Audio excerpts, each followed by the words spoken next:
مشیر خوراک میر ضیاء لانگاف کو جب سے عہدہ ملا ہے وہ عوامی خدمت میں مصروف ہے۔ سیکریٹریٹ پر اس کے آفس میں سائلوں کا ہجوم لگا ہوا ہے۔ ان کے آفس میں لوگوں کا اتنا رش ہے کہ وہاں پر بمشکل بندے کھڑے ہو سکتے ہیں۔ جتنا مشیر خوراک میر ضیاء لانگاف سے ہوتا ہے وہ عوام کے مسئلے مسائل حل کرنے کی کوشش کر رہا ہے۔ ہمارے نمائندے نے اس سے کچھ سوالات پوچھنے کی کوشش کی لیکن عوام کی رشکش ہونے کی وجہ سے وہ ہمارے نمائندے کو ٹائم نہ دے سکے۔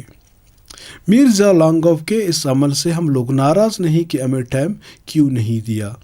خوشی اس بات کی ہے کہ وہ عوام کی خدمت میں لگے ہوئے ہیں۔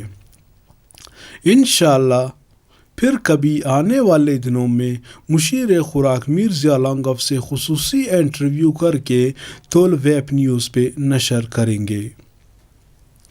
ڈسٹرکٹ کلات رپورٹر فیض سمالانی، تھول ویب نیوز، خالق آباد۔